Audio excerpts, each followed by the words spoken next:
ebyama ebisomoddwa ku nteekateeka za General Yoweri Kaguta Museveni okusanyawo President Kyagulanyi Ssentamu Robert Bobi Wine okusanyawo bannayuganda mu institutions ez'enjawulo abakadde baffe ab'eddiini bonna abakulira amadiini abakulukulu bonna bakusaanyizibwawo bonna bakadde baffe abakulira obuwangwa oba abakulira obwakabaka obw'enjawulo bonna General Museveni amaze okukola enteekateeka okulaba nga abasaanyizaawo ddala n'obwakabaka bonna abusaanyizeewo ddala okubusangulira ddala ku maapu obutaddamu kwogerwako na kulabibwako n'abakulembeze ab'ensa nabo bonna balina program gyategese okulaba nga basaanawo before 2026 singa tunaba tutuuseeyo. Kati nno wano munnayuganda wetaagira okukanula amaaso n'okwongera okubikkula obwongo bwo omanye nti essaawa etuuse okusituka tumenke twekyange twekyawe twekalakaase tujjeko mu General Museveni ng'ensi yaffe tennaba kwonooneka. Asooka owulirize ebigambo bino Joshaph Kabuleta y'alina by'atugamba ate oluvannyuma nzije tulabe ebindi. First of all, when Museveni took power in 1986, he did two things, and now I'm going to use an analogy of a pool, a game of pool. Now, if you've played pool, you know pool is a game where there are you have to pot 7 balls, then you finish with the black to win the game. Now, here is how Museveni has played this game of pool. The first ball he potted was government and military. When he took over in 1986, he took over government, but he also took over military. In other words, his army became the Ugandan army and was fused. And so he took control of that, and that was the first ball that he potted. And that one, we had very little control over it. Now after that, about 1 year later, he went and potted another ball, which is of financial institutions. Now when he changed the money and took 30% without anybody even questioning where that 30% went, and without going through all the processes, then he had taken over financial institutions, and so he had the instrument of government, instrument of military, and instrument of money. Now, having potted those 2 important balls, he now was left with a very good foundation to go ahead and pot the remaining balls. The third one he potted, which is interesting because it was traditional institutions which he claimed he brought, but eventually he destroyed he potted them also, because now he brought them back because there were people who were agitating for them, and he had even promised some people who helped him fight that he was going to bring them back. And if that question had not been answered at some stage, it would still be lingering right now. So he decided, rather than do anything, let him bring back the institutions and then kill them. So he brought them back, and somehow, I'm going to show you how eventually he has also potted, and that was the third ball he potted. That is the traditional institutions.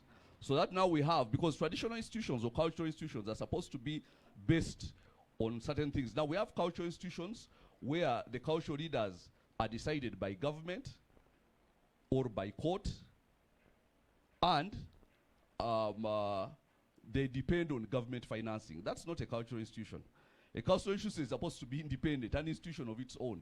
If they are depending on government money, they are not a cultural institution, they're just an arm of government. And now that is very unfortunate. So that's the third ball he potted. The fourth one he potted is the other arms of government. He took control of the judiciary, and he took control slowly of the legislature, to the point that nobody genuinely believes that if there is a big case that is of interest to government, it is going to be ruled against the executive branch of the government.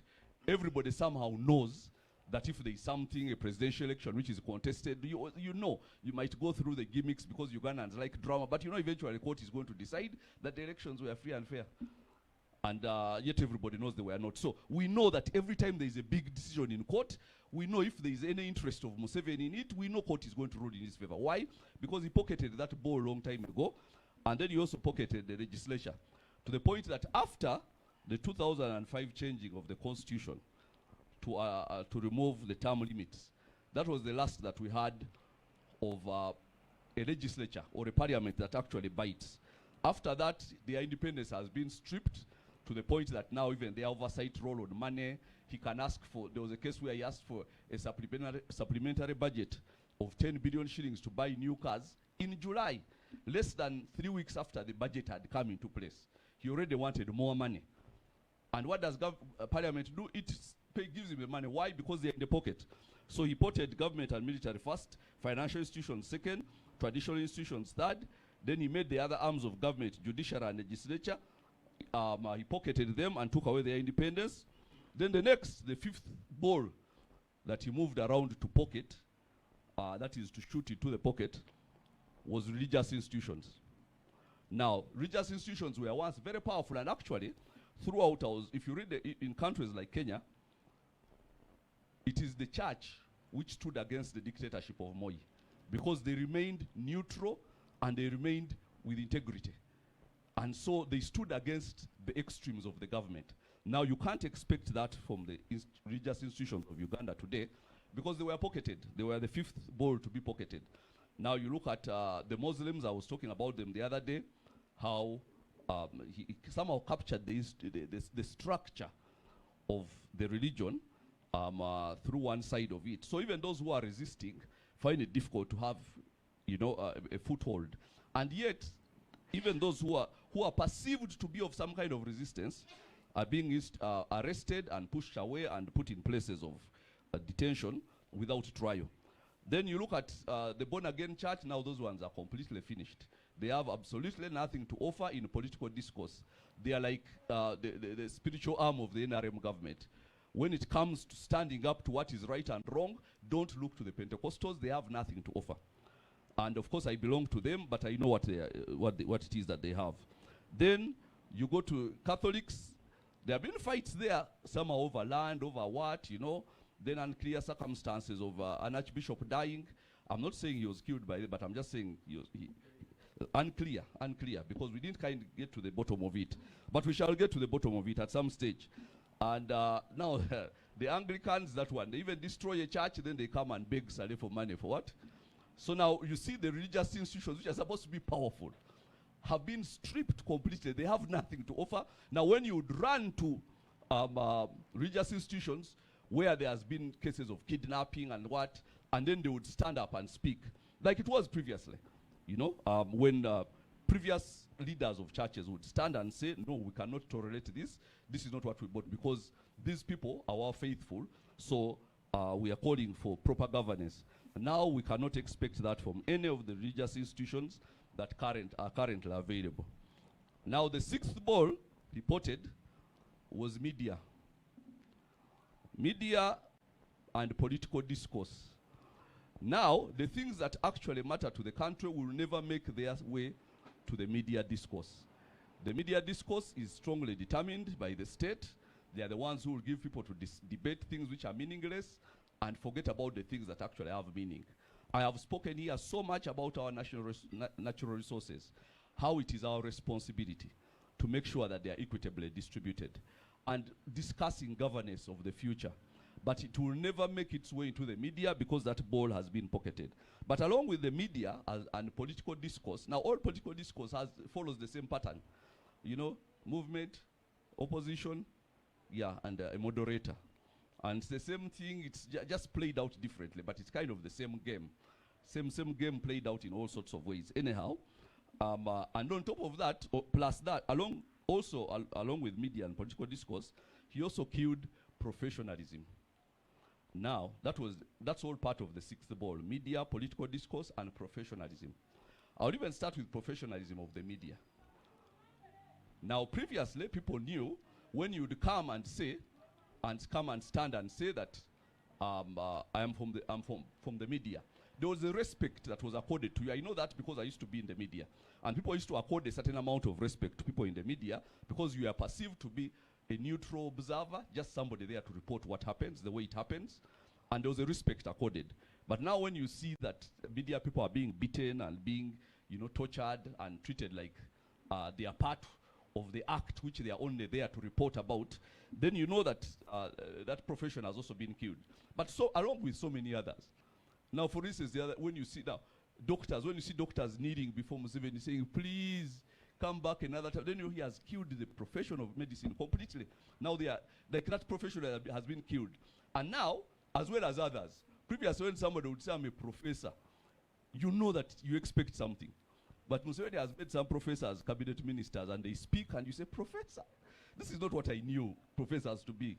And as well as so many others. Or even professions in churches. Previously, when somebody comes and says, I'm a bishop, or I'm a sheikh, or I'm a pastor, you pull yourself together because you expect some sense. But now people come with those titles and they speak, and you say, that's not how we knew religious leaders to be, or all the other professions. And now that has also gone down into our way of life. Because you'll find people building a block of apartments.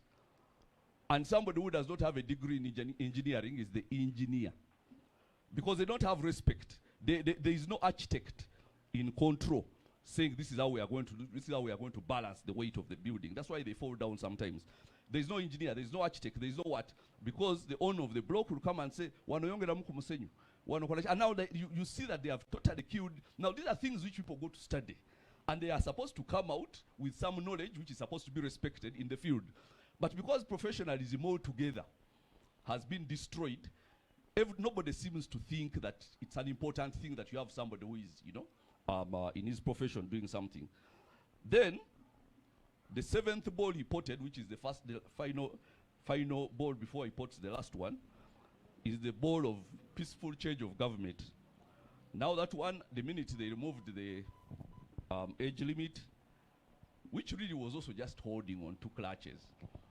But the minute they removed it, that was the last chance we had of a peaceful change of government. So now that ball was potted. But now today, I am here to talk to you about the final ball, which is really, really, really of importance to all of us. And I want you to pay attention. It was spoken about last time, but I don't think the people who spoke about it understood that this is what they call in English the coup de grace. Okay, that's really French. But the final step you take to surmount yourself as the winner. That is now, that means that he's going around the table and he's positioning himself to pot the black ball and declare victory over Uganda. And that black ball is Article 237, which he wants to change and say that all land belongs to the government. Now, once he takes away the land, we have nothing. I want you to understand that you can say what you want, but if you have no land, you have nothing. And Museveni is a good student of history, and he knows throughout history the people who owned the land owned everything. And that is true. Once people come and take away your land, you can do what you want. You can even have a good life. But once you don't have a place where you're situated, you have nothing. Now, that is the truth. Now, you can come and say, like myself, I'm a Munyoro, I was born of so-and-so, born on so-and-so from this place. But in that place, do I have any land? It belongs to the government. Now, I know there are people who are going to come and say that, in other countries, land belongs to the government, and then they will try to benchmark against other countries. Let me tell you, you can benchmark all you want, but other countries have governments. For us, we have family rule. And we all know if the government belongs to the, if the land belongs to the government, we know exactly what kind of people are going to be in ownership of that land very soon. We know it. We might not say it, but we know it. We know who is going to own the land. We know who is going to be dispossessed. We know who is going to end up landless. And then we know that that's the fight. That is, that's what they mean by pulling the carpet from under you. Because all these other things can be changed, by the way. The government can be changed, financial institutions, all these things can be reversed. But when you get somebody and give them a piece of land and give them a lease of 99 years, because land belongs to the government, and if this law were to pass, before he goes, he's going to first split it among his people. I know that for a fact.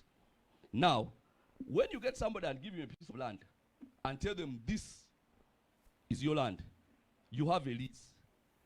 Now, regardless of how unjustified the acquisition of that land is, after some time, it will be impossible for you to uproot them.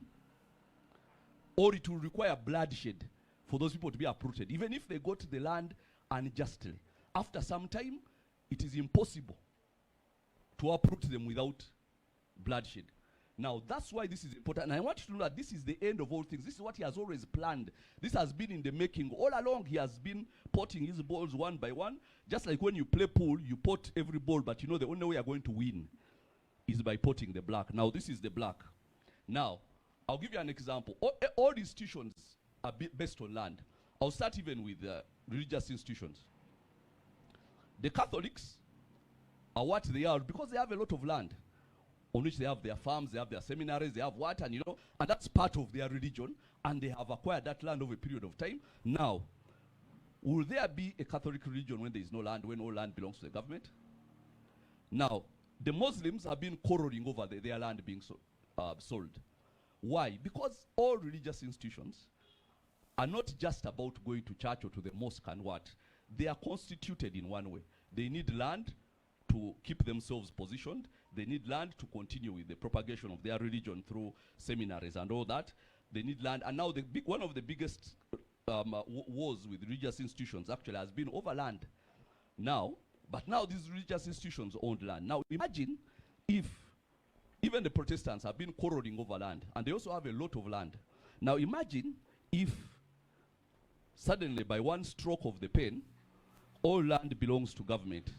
So that means Muslims, Catholics, Protestants, all those people, nobody has land. All land belongs to the government. What is that going to signify for us as a country? But then also, cultural institutions. Now, I'll give an example of Buganda. Before Kabaka became Kabaka, he was Sabataka. Sabataka means Lord of the land. Because kingdoms are based on land. You're a king? Yes. Now where is your land? Now imagine you go and tell somebody you're Kabaka, you're Sabataka, but all your taka belongs to the government. Like you've pulled the carpet from under him. There is nothing on which he's holding. So you cannot have a cultural institution without land involved. So now, and yet the abuse that is going to come in case this article is changed, but thankfully it has to go through parliament because it's in the constitution. It cannot be changed any other way apart from through parliament. But if it is changed, that is Museveni changing the demographics of Uganda completely once and for all. And he has always wanted that. Now this is his black ball. He is moving around, positioning for the black ball to pot it. The minute he pots it, that's the end of Uganda as you once knew it. I am telling you the truth. You will not know Uganda the way you once knew it. Now, it started by Nyeko Penmogi, the chairman of the Land Commission, saying that we should change this. But that's exactly how all other things Museveni does starts. One person comes and says, yeah, I think we should remove the article of term limits and extend it. Then they draw everybody into a debate. Then you start debating. Then he pays people to say, yeah, you know, what if people still want him and what? The next thing you know, it has been changed. Now, this man has been used as, to be honest, as the idiot. Yeah? To start up this stupidity. Okay? And now, they want to draw all Uganda into a debate. But you're debating about your existence.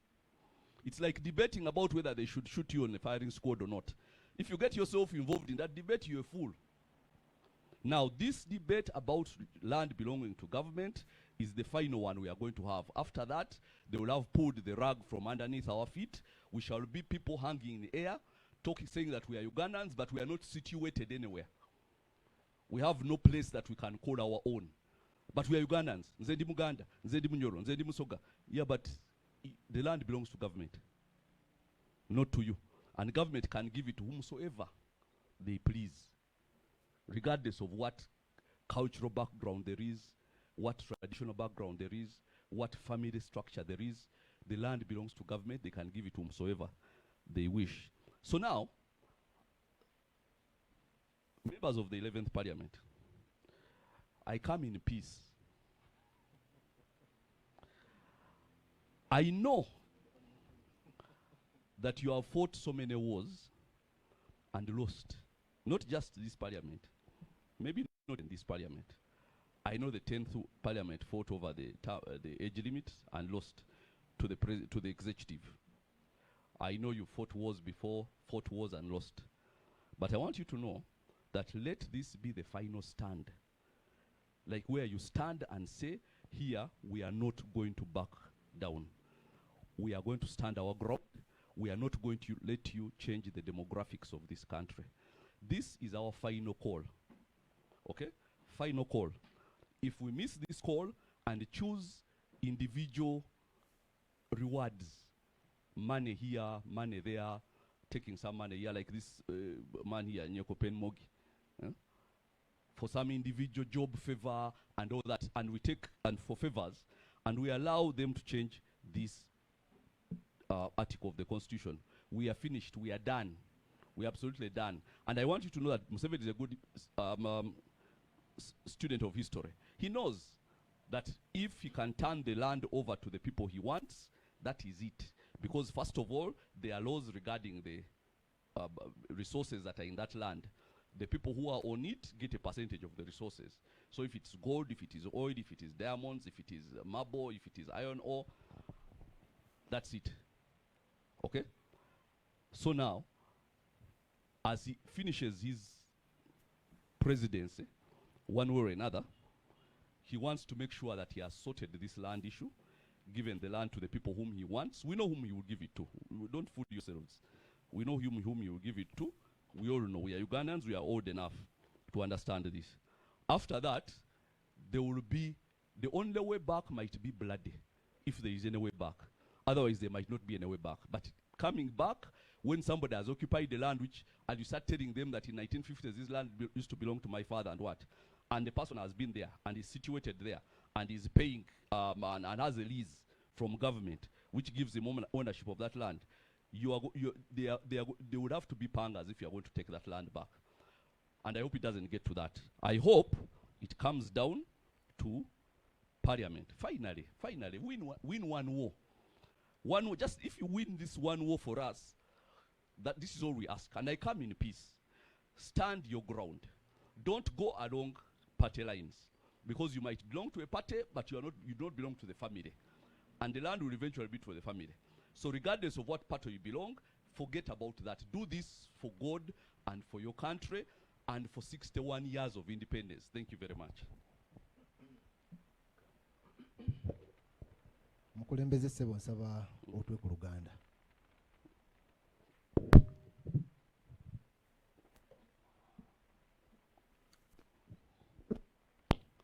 Kitegeza mwe nambadde mulinda Luganda.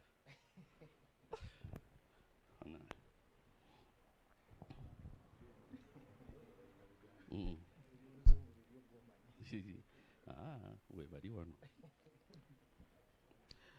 Basebo ne banyabo ku lunaku luno we tujagulizaamu independence ey'omulundi ogw'enkaaga mu gumu.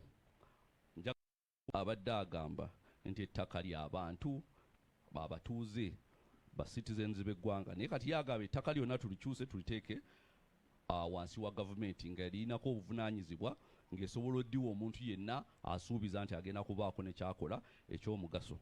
Kakati goyinza okulowooza nti kino baleese kyakuteesa nga bateesa, naye nga njagala nkubuulire nti omusajja atukulembera ye yajja ng'ayina pulaani ye kuva dda ng'ayagala okukwata Uganda eno agyeddize akyuse embeera z'eggwanga lino oba n'entegeera yaffe nga bannayuganda n'entuula yaffe n'engeri yonna gye tutegeera nti oli munnayuganda. Naye yajja kankozesa akazannyo ka puulu abamu kazannya abagenda mu mabaala. Akazannyo ka puulu obeera n'obupiira 7 obubwo bw'olina okusooka okuteeka mu kituli oba okupootinga, oluvannyuma n'olyoka omaliza ne bbulaaka n'oba ng'owangudde akazannyo kano. Kati kankubuulira obuzannyo buno mu puulu gwe tuzannya ne Museveni owa Uganda we biyimiridde. Yasooka akapiira ke yasooka okuteeka munda mu kituli ke ka gavumenti n'amagye. Bwe yajja n'awamba gavumenti n'akyusa amagye agaali agage ne gafuuka aga Uganda. Kati ne bitambulira awo, NRM nefuuka nga gye ya Uganda so si lya Museveni. Eventually erinnya lyakyuka naye nga mukitegedde akakapiira n'akateeka munda mu pooti mu kituli. Kati ekyaddako ze nsimbi. Kati ensimbi zino kasita yagenda n'akyusa ssente mu mwaka gwa 87 n'akyusa ssente n'aggyako 30% ku buli muntu naye nga tannyonnyodde n'abantu oba zigenda naye ffenna ne tukkiriza nti kasita atununudde atujje mu ntalo awo n'awamba institutions zonna ez'ensimbi zonna n'aziwamba kati ng'ayina amagye ayina gavumenti ayina ensimbi kati awo we yasinziira ng'amaze okuteeka ebituli ebibiri gavumenti n'amagye n'ateekako n'ensimbi kati awo we yasinziira okutandika buli kimu agenda akikola ki buli kapiira agenda akateekamu kati akookusatu kaali ka abakulembeze ab'ennono kati ate ye agamba ye yabaleeta naye yabaleeta lw'okuba waliwo abantu abaali babaagala ate ng'ensonga yali tegenda kuvaawo baali sigadde babuuza nti mwatusuubiza abakulembeze ab'ennono kati naaga akambaleete naye mu kubaleeta ate n'amaliza nga nabo abakubye mu kituli munda bamuli kubanga kati weesanga nga waliwo abakulembeze ab'ennono nga gavumenti yesalawo nti ono yagenda okubeera omukulembeze wammwe ow'ennono kati gavumenti etandika ddi okusalawo abakulembeze b'ennono kati n'olaba nti kati kyonna n'akitta kati waliwo abamu nga baliwo ku lwa ssente za gavumenti balwanira ekifo gavumenti n'esalawo gwegenda okiwa olw'okuba baagala emmotoka ejjirako n'akasente akajjirako naye n'abagamba nti ndi mukulembeze wa nnono naye nga ne bw'obuuza abantu bakulembera bw'obabuuza nti ani mukulembeze wammwe ow'ennono tebamumanyi oyo nga wa gavumenti kati nolaba nti nakyo n'akireeta kola n'akidibaga n'akimpolampola bw'atyo n'amaliza ng'akisse kaakati bw'amala awo ako kaali kapiira kakusatu akookuna n'akwata gano amasiga amalala aga gavumenti amakooti ne parliament kati ago nago n'agateeka wali mu center pocket kubanga kati tewali muntu alowooza nti waliwo omusango ogenda mu gavumenti nga gukwata ku Museveni omulamuzi yenna aveeyo agambe nti gwasiize Museveni kugamba obanga omuntu yamutute mu kooti yawangudde buli omu amanyi kakibe kuba kalulu mujja genda mu kooti muzanye katemba wammwe naye oluvannyuma lwa byonna era ajja kumaliza yawangudde kubanga eri essiga yaliteeka mu center pocket kati ate wagituuka ne ku parliament kati parliament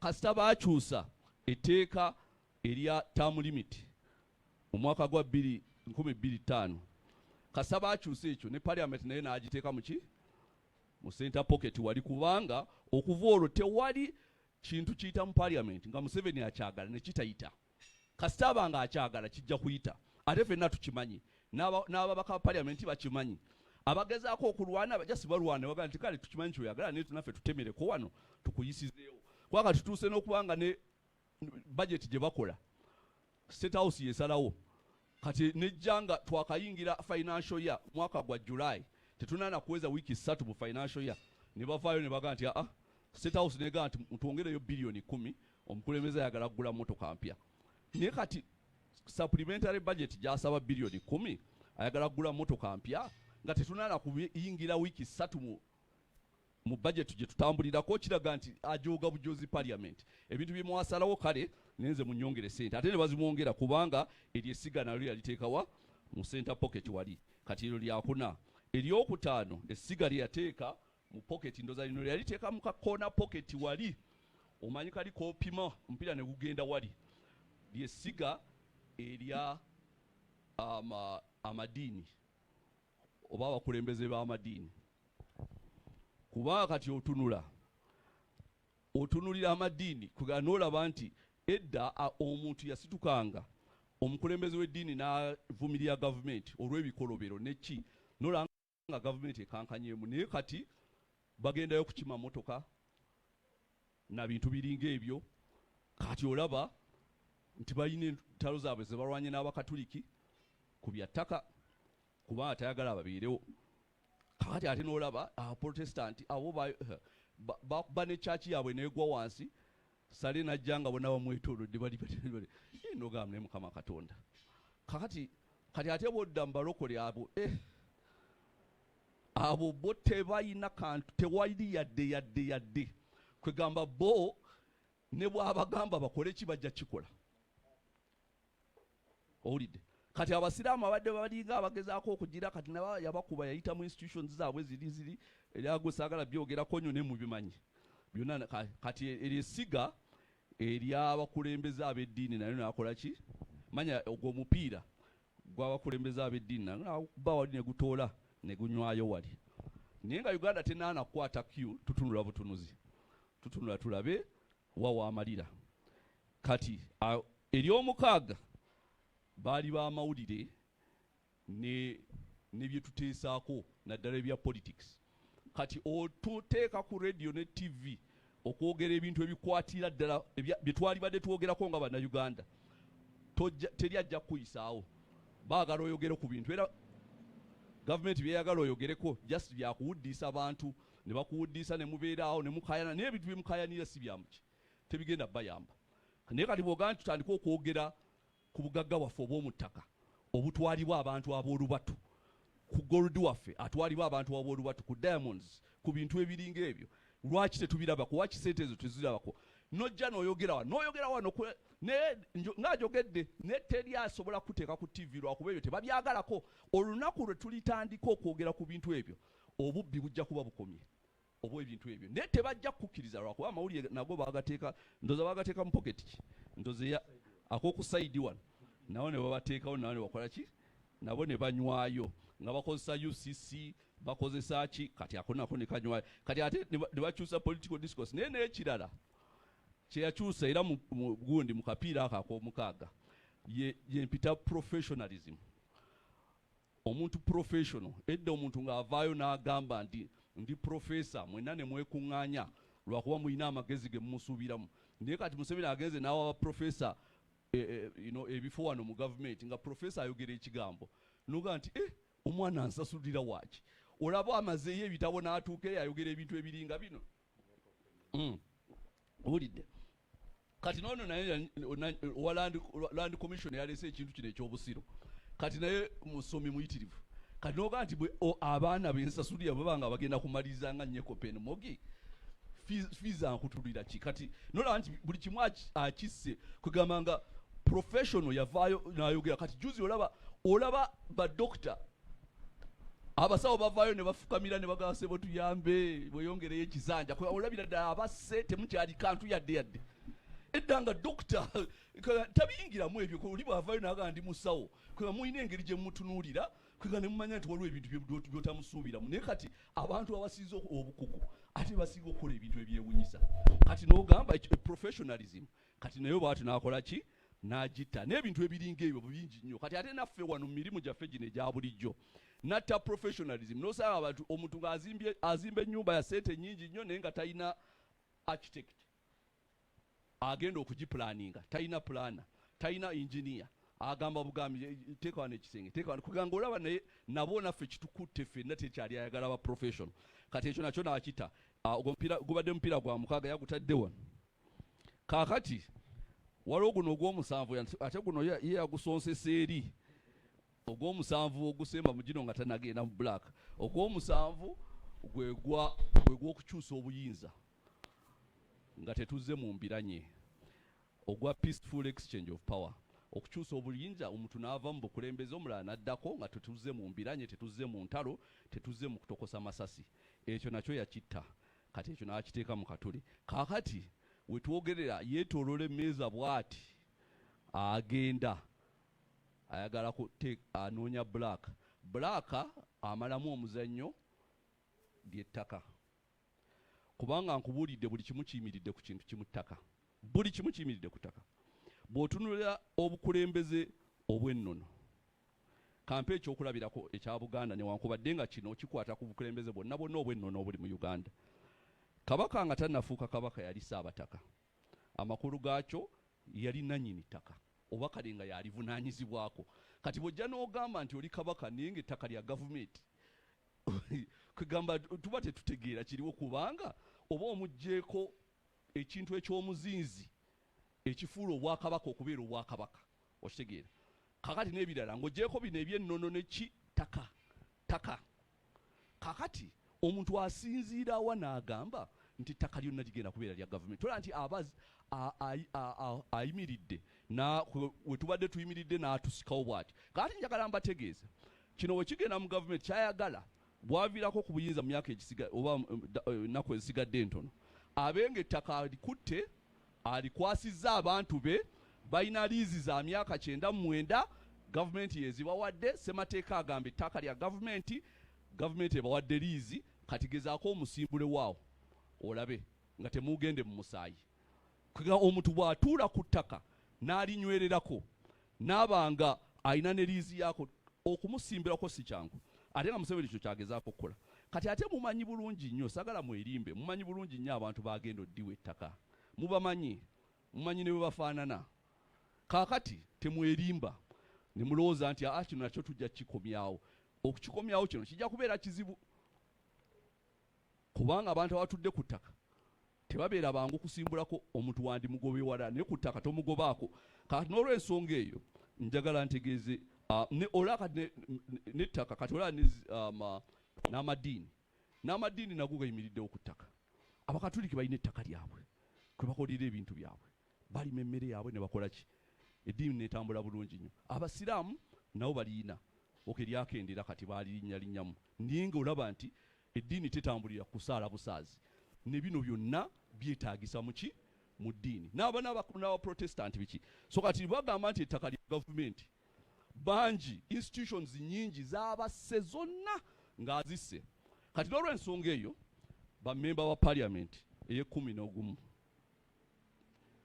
leero nzize emirembe mbasaba n'obuwombeefu bungi mulwanye entalo nyingi ne muwangulwa entalo ze mulwanye empitirivu ne muwangulwa kubanga basooka bajjako ssente n'amagye na bintu ebiringa ebyo naye ku guno omulundi mbasaba nga bwe tucelebratinga independence ey'enkaagamugumu mbasaba bammemba wa parliament kino kirina okujja ewammwe kubanga tebasobola kikyusa nga tebayise mu parliament olw'ensonga kiri mu ssemateeka kaakati mbasaba n'obuwombeefu obuyitirivu wane musimbirewo ddala enkanda mugambe nti otukubye enfunda eziwera ku guno omulundi tetugenda kukkiriza kubanga kaageza n'atwala ettaka Uganda nga bwe tubadde tugimanyi eba egenze mbabuulira Uganda nga bwe tugimanyi eba egenze kati kano ke kapiira aka bbulaaka akasembayo naye njagala mbabuulira abaali bazanya akazanyo ka pool oli ne bw'ateeba obupiira 7 buno bulala nga tannateeba bbulaaka waliwo essuubi nti oyinza okuwangula kuba naawe bw'okwata naawe oyinza okutandika okuteeba kamu kati naawe n'otuuka nga mwenna muli ku bbulaaka naye kasita ateeba bbulaaka kaba kaweddemu kakati n'olw'ensonga eyo temukakkiriza kuggwamu mbeegayiridde bamemba ba parliament temugendera ku party lines temugendera nti nze ndi wa movement nze ndi waki kino kya Uganda kati nkibasaba ku lwa Katonda n'ensi yaffe nga bwe tujaguza independence wano musimbiro ddala enkanda mwebale nnyo mwebalire ddala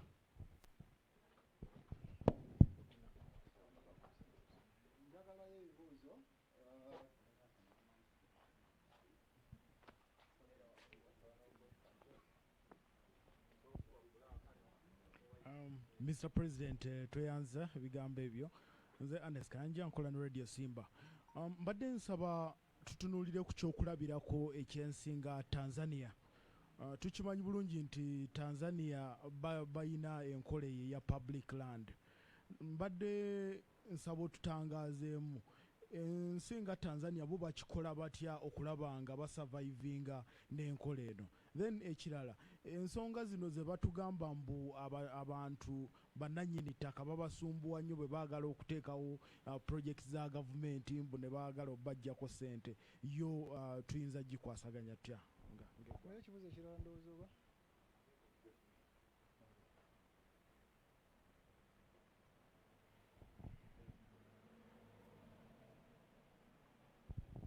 Tweyanza nnyo Mr. President mannya nze Mayanja Tone nkola ne Delta TV President badde just njagala otutangazeewo ku mbeera y'ebyobufuzi egenda mu maaso ensangi zino eno nga tulaba kati ng'ekiriwo ekamooki obudde buno tibaali bategeseewo olukuŋŋaana lwabwe olw'okusabira abantu baabwe abazze bafiira mu mbeera eno ey'ebyobufuzi tulabye nti poliisi basazeeko era ne bakuba emiggo era ne bannamawulire abamu muze mukiraba nti bazze bakubibwa. Mbadde njagala okutanga kikyoyogera ku mbeera eyo.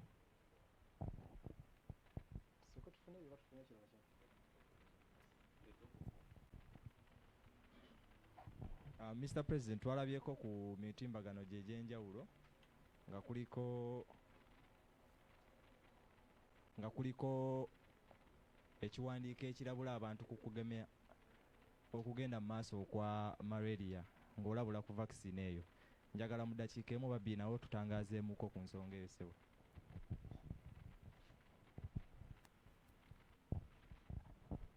Kakati kantandike n'ekya Mwami Kayanja. Ekiriwo kiri nti temugereza togeza ebigenda mu maaso mu Tanzania ne Uganda. Olw'ensonga nti Tanzania yava mu communism mu jama ojjukira. Kati we baakolera ekintu ekyo nti ettaka lyonna lya gavumenti abantu bonna abasobola okwekolamu omulimu bagende balikolemu babeeko ne kye bakola. Naye ng'ate nabo baakyejjusa oluvannyuma kubanga teri muntu akola kintu ky'amagezi mu kintu ky'atayinaako bwannannyini taliyo. Tebasobola kugaa nti ettaka lya community n'ozimbako kalina otegeera. Kati kyattira ddala kyabatta okumala emyaka nabo ne bakyejjusa. Number 1. Number 2, bo balina gavumenti, ffe tetulina gavumenti, tulina obukulembeze obwa famire, obufuzi obwa famire, abooluganda abako n'abaki n'ab'emikwano. Tanzania yo erina gavumenti zikyuka era weno bw'eba ekunyize ng'olindiddako. Waliwo bwe nagendayo waliwo abaali banyigiddwa Magufuli naye kati beetaaya kwono omukyala aliwo kuba bo bikyuka. Naye kati ffe myaka 38 okyalinda wakyuke. Bo waliwo abagamba nti affe Magufuli tumuliza amaleko emyaka gye 10 tujja kudda. Ne ba businessmen abamu abaali tebakwatagana naye naye nga bamanye 10 we linaggwako ng'akola ki ng'agenda ng'atema. Naye kati olw'embeera y'obulwadde n'atagimalaako. Naye wano mu Uganda ebyeri tebisobola tukwatako because kasaba kifujjeeri bakireeta wano gavumenti wano okimanyi bulungi nnyo y'abooluganda abako n'ab'emikwano. Kati ettaka lyonna lijja kubeera lyabwe. Kati ekikoze tekisobola kukola wano. Kati ate kino kyogedde nga nkuutira abantu nga mmanyi bulungi nnyo Uganda yaffe gye tulimu. So soogera ku Uganda gye simanyi, njogera ku Uganda gye mmanyi. Ate n'ebigenda okuvaamu mbimanyi nga era naawe w'obimanyi. So n'olw'ensonga eyo tulina okwegendereza ennyo. Ekibuuzo kiriwa? Embeera y'ebyobufuzi okutuntuza abamu baabateeka dda muki mu kapoketi wali temunta waki. Kakati eno ekyo mbadde saagala kiddamu kuba kikwatagana ku bino bye twogera ate saagala kutujja ku mulamwa gwe tuliko.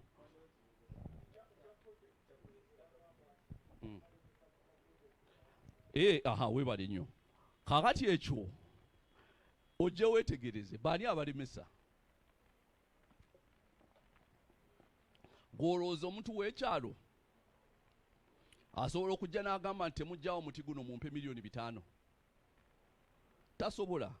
Abantu abalemesa era be bano abooluganda abako n'abaki n'ab'emikwano be bategeera nti oluguudo lugenda kuyita wano ne bagenda ne bagula ettaka ku bbeeyi dondolo. Kati ne balinda okujja okuba compensating. Kati bwajja ne yereega kubanga amanyi alina obuyinza. Kati olaba bano aba pipeline tebabawadde 10 ewaffe Bunyoro. Kati olowooza bwabazimba enguudo eyo omuntu asobola okulemesa oluguudo nti lwakuba beba abo bennyini nnyini.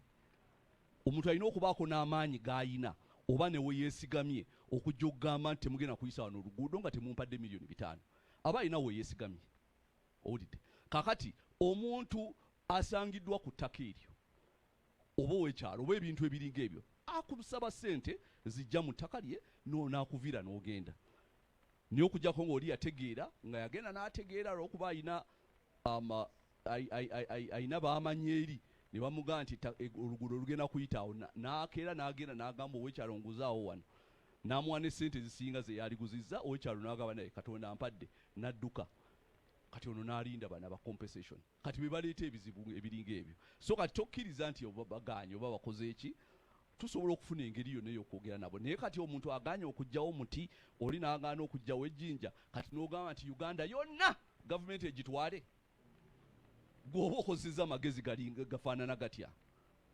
Kuba bo bagamba nti bw'oba oganye gamba nti kati wano tugenda ku sente zetulowooza oba noga government value sente zetulowooza ezijja mu ttaka lino zigenda kubeera bwezi tuki oba ne muteesezaawo naye noga nti kati Uganda yonna paka Karamoja eri olwokuba omuntu yaganye oluguudo wano ebuyukwe nti kati ettaka lyonna lya gavumenti ekyo sebo tekigenda kukola wano Uganda. Kakati ekirala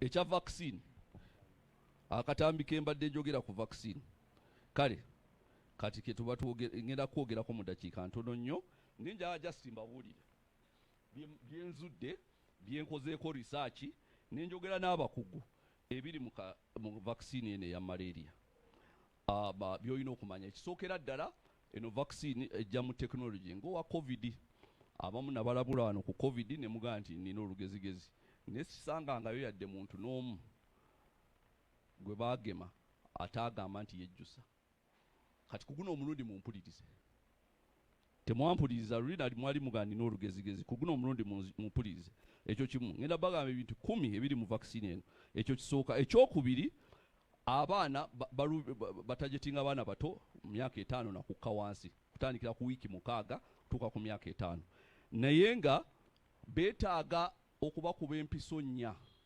oluvannyuma lwa mwezi empiso 4 okusobola okutambirwa malaria 30%.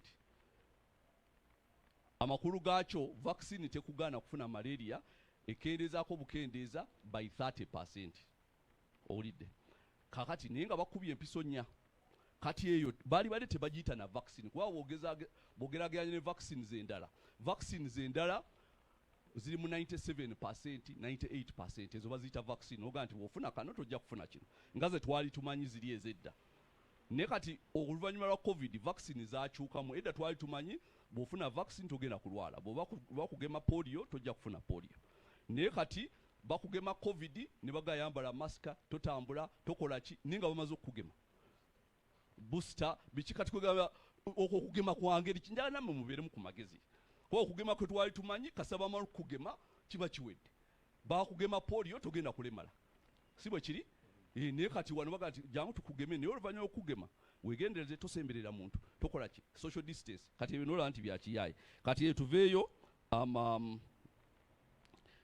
kakati ate vaccine eno newankubadde ekendeezaako 30% oluvannyuma lw'emyezi 18 mwaka gumu n'ekitundu eba evudde ku 30 ezze ku 0 amakulu gaakyo omwana abanga ataafuna kayiso ekyo kyekyokubiri. Ekyokusatu omusajja bamuyita Peter Abes vaccine researcher ng'akola mu University ya Southern Denmark ate nga alina obukugu bwa myaka 30 wano mu Africa yakizuula nti newankubadde abaana abagemeddwa tebafuna musujja guno gwa nsiri enfunda ze zimu n'abataagemebwa newankubadde abagemeddwa bafuna omusujja guno emirundi mitonotonoko okusinziira ku bali abataagemwa naye n'akizuula nti bafiira ku rate yemu oba wafuna oba tewafuna omusujja gusobola okuttira ku rate yemu naga n'olw'ensonga eyo vaccine terina kyekutaasa kukola ki kukufa ekyo nakyo n'akyogera era yayogera n'agamba nti okufulumya vaccine eno egenda kubeera nightmare oba akatyabaga kakati ekyokuna kyenyina okugamba nti buli abaafuna vaccine eya malaria beeyongerako emirundi 10 emikisa gyabwe egy'okubeera ne mulalama meningitis bwe bulwadde obunene okusinga omusujja kati bakuwonya omusujja gw'osobola okujjanjaba n'owona ate ne bakuwa meningitis owakabi asinga omusujja gwe bagamba nti bakutaasa kati ekyo gwe wali okiwuliddewa kati 10 times chance ey'okukola ki ey'okufuna meningitis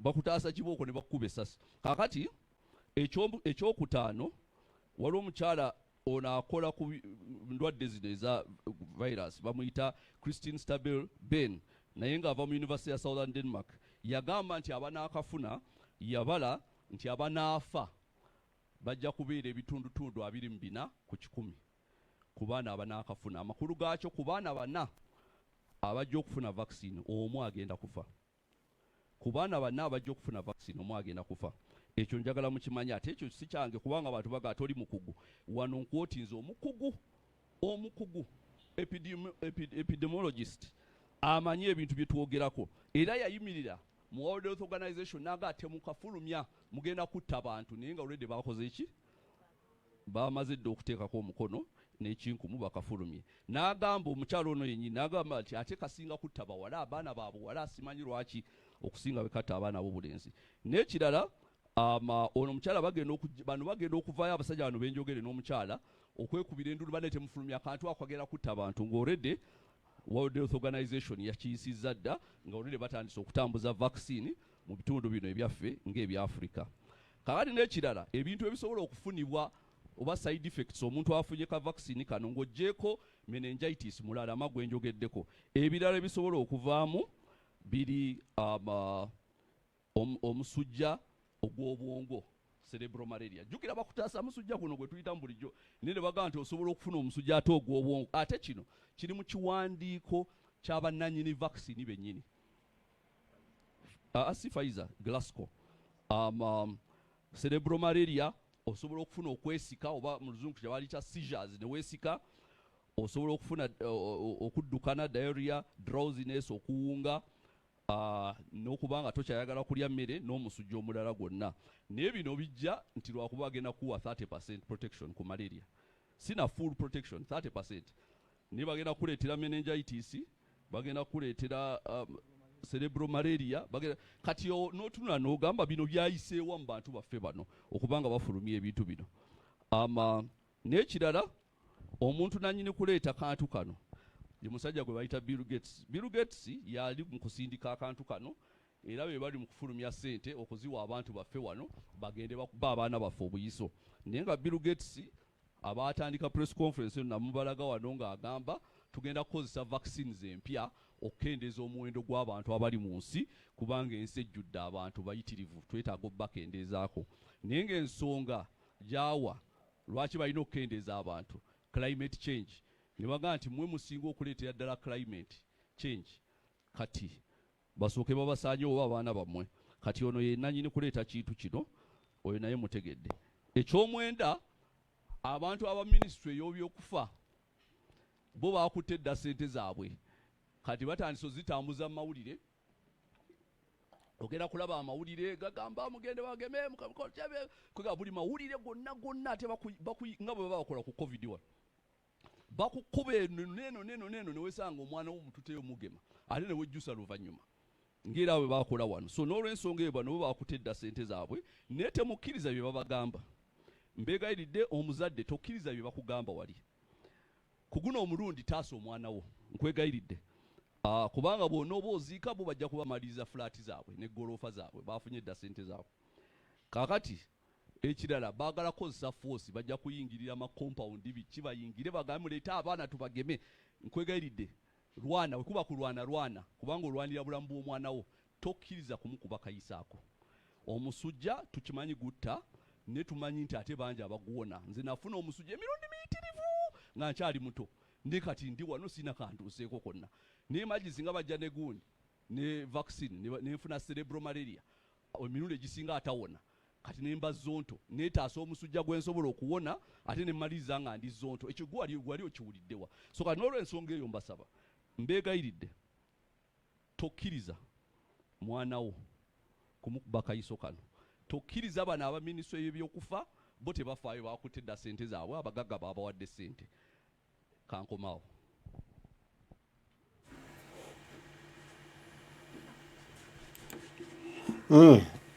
Byebyo Kabuleta abyogedde ensonga zonna zisengese bulungi nsuubire zitegeerekese ati gwe Munnayuganda kinaava eri ggwe okusalawo ekyokukola ekituufu naye byonna abisengese bulungi engeri Museveni gy'agenza awambamu buli kimu era gy'ayeetegese okuwamba buli kimu n'okututta okutusaanyaawo kubanga yagala okukendeeza ennamba yaffe nga akolagana n'abazungu bagenda mu omusimbi omudidi omuteeteme omunene omungi ennyo ddala.